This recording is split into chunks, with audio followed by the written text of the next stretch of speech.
Okay, thank you very much for the opportunity. I will start by simply saying that in Romania right now there is this big discontent with the results of the transitional criminal justice. And I was wondering why is that, and or how did the Romanian transitional justice become such a failure in the eyes of the public opinion?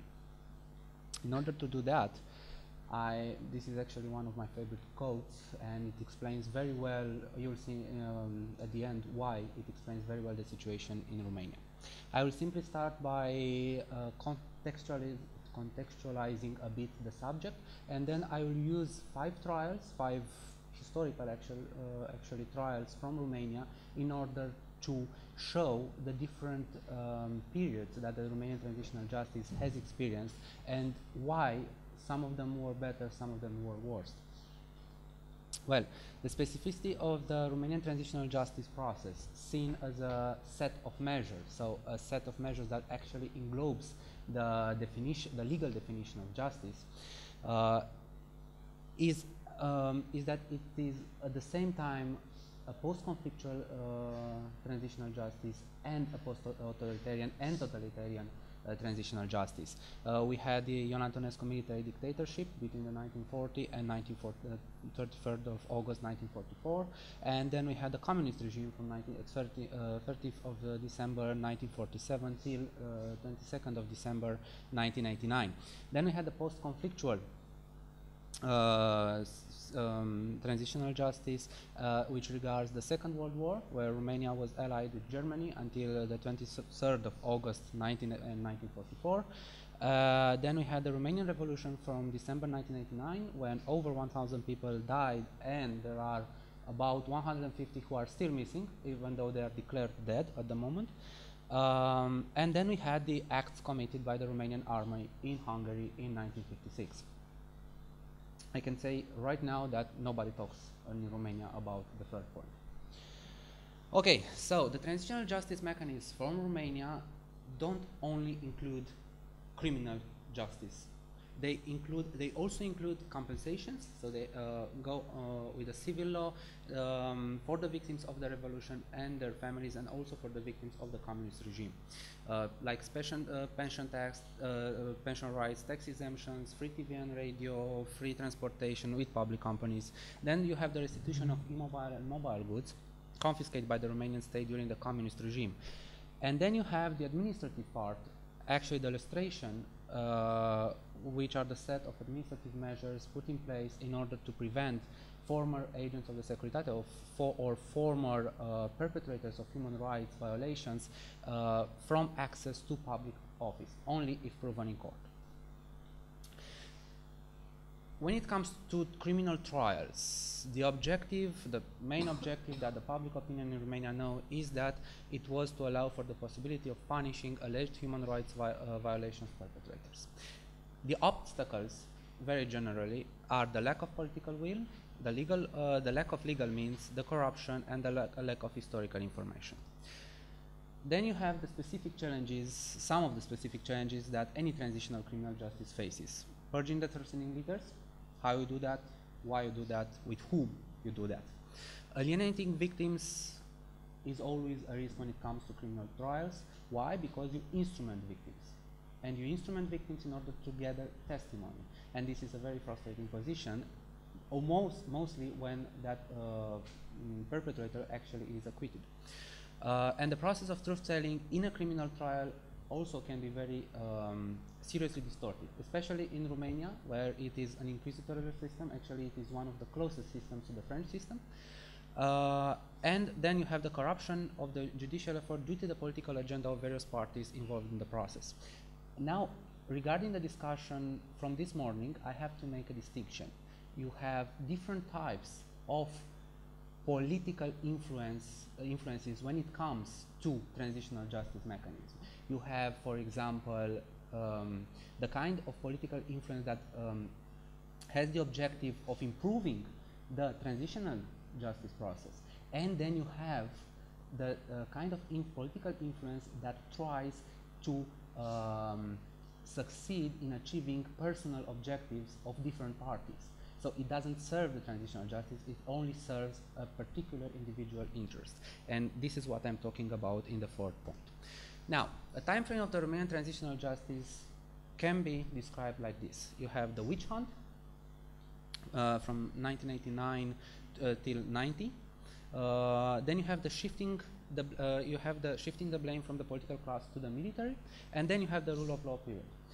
Why I'm talking about that, I will explain immediately. Well, the witch hunt is a period in which the ruling class, the political ruling class from Romania, which was actually the second and third tier of the former Communist Party, tried to get rid of their former fellow party members, which were the first tier of the Communist Party, and they tried to pose them, to point them as scapegoats, while they also tried to legitimize the new Ion Iliescu regime.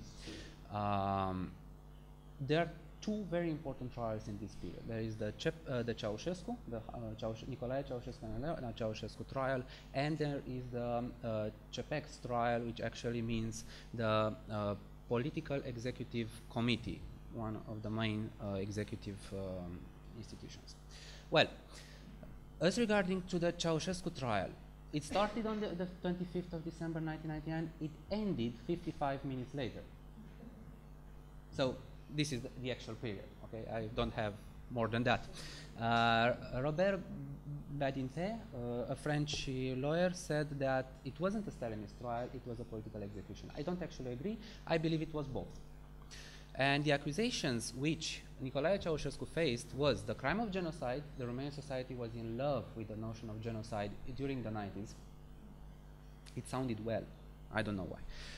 Undermining of state power, destruction of public and private property, undermine the national economy, and attempt to flee the country with over $1 billion in foreign banks. Nobody proved the fifth allegation until now. Nobody knows where that $1 billion is, or even if it existed. And the procedural irregularities are the following. They created a special military tribunal at Târgoviște, near Bucharest, in order to try Nicolae and Elena Ceausescu. There was no effective investigation conducted by a prosecutor. Well, we weren't a party of the European Convention of Human Rights at the moment, but still.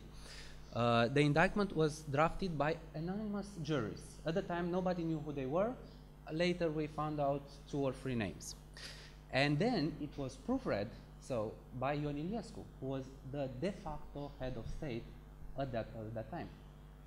The defense attorney waived the right to appeal even if neither of the accused expressed that desire. What Nicolae Ceausescu actually said at one point was something like, this is a mock of a trial.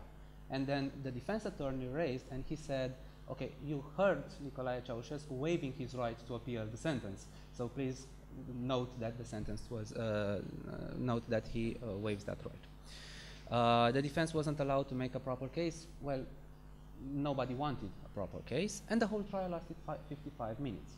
I don't have to remember you how much time does a trial for genocide last in front of the ICC or the ICTY, etc. Yeah. Revolutionary justice, exactly. The only accusation with merit was that of undermining the state power. That was actually evident at the moment because of the act sanctioned by Nicolae Ceausescu during the events of the revolution from the 17th of December to the 22nd of December, when Nicolae Ceausescu fled Bucharest in a helicopter. Nicolae and Ceausescu were executed on the 25th of December 1989. The execution was filmed, and for years during the 90s it was broadcasted on Christmas Day. So this is what Romanians were watching, and I can still remember on Christmas Day unpacking one present and seeing a dog licking the brains of Nicolae Ceausescu on TV. So this was the actual climate. If this is not inhuman treatment and degrading treatment, I don't know what is. The Ceausescu trial is a proof that this is actually the moral of the story, that the Romanian transitional justice began with an injustice, because this was, as Nicolae Ceausescu ironically pointed out, a mock of a trial. The CEPEX trial, well, it lasted 7 days, so it's better. 4 people were tried, 4 close collaborators of Nicolae Ceausescu, Tudor Postelnicu, Emil Bobu, Ion Dincă, Manea Mănescu, and they were accused of committing the crime of complicity to genocide because they supported the decision Nicolae Ceausescu made. Procedural irregularities. The accused were not allowed to make defacing statements, only self-incriminatory ones. There is no defensive statement from the accused on record. The judges insulted and badgered the witnesses, and they actually started the trial saying that they were guilty and they will be charged. 7 days later, they actually charged them. Further, the prosecution had no actual proof in support of its accusation. The only proof that the accusation brought before the court was that were 2 transcripts from 2 decisions, from 2 sessions of the CEPEX, one from the 17th of December and one from the 21st of December, I believe. Again, but the CEPEX trial actually opened the gates for 26 more criminal trials. All the defendants were former collaborators of Nicolae Ceausescu, members of the CEPEX, or members of different structures of the Communist Party, different first-year structures of the Communist Party. All the indictments included the accusation of committing the crime of genocide during the events of 1989. 17 of them, well, 3 actually died during trial, and 2 more were considered too ill to be tried. But 17 of them were convicted for the crime of genocide, including General Andruța Ceausescu, brother of Nicolae Ceausescu. What is very interesting about those trials is that all the 17 people were acquitted after appeal. So they were only show trials in order to show the population that the new regime was trying to punish people for what the former regime did before 1989 and during the events of 1989. What is also very interesting is that those trials, alongside with the original CEPEX trial, were the first Romanian trials broadcasted entirely on television, and they were the subject of many public debates in press and everywhere actually. What it is much more interesting is that the Romanian definition for genocide doesn't contain the political criteria. It only contains the 4 classical, if I may say so, criteria, so not the political one. Bon, the Timișoara lot trials. What happened is that after they tried the political members and they separated the new politicians from the first tier of the Communist Party, they tried to shift the blame for the events from 1989 from the political class to the military class. And how they did that? By instrumenting more than 200 trials against militaries who were involved during the events from Timișoara and Bucharest mostly. What I should mention is that in Romania the revolution actually ended on 22nd of December. After that there started the terrorism phenomenon, when people, unknown shooters started shooting in the general population assembled in different squares from Bucharest. And so people died during the revolution, before 22nd of December, and after the revolution during this terrorist phenomenon.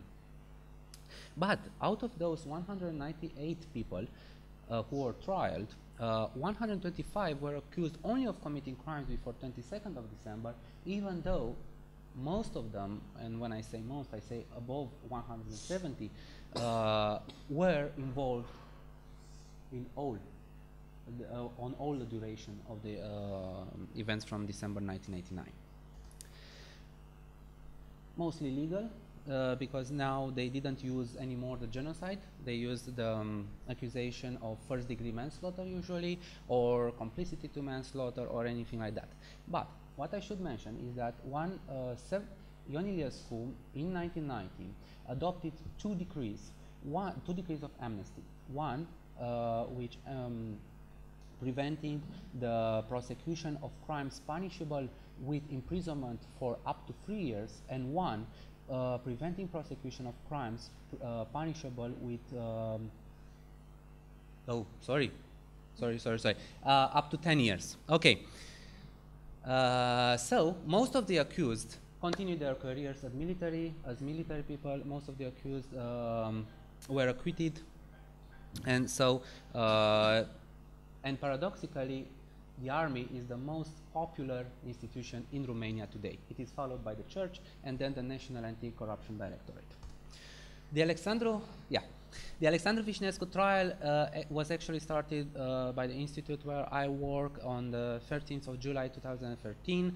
Alexandru Vișinescu was a commander of political prison in the 50s and the 60s, and he was denounced for crimes of genocide. Why we did that? Why did we accused him of genocide, not of other things?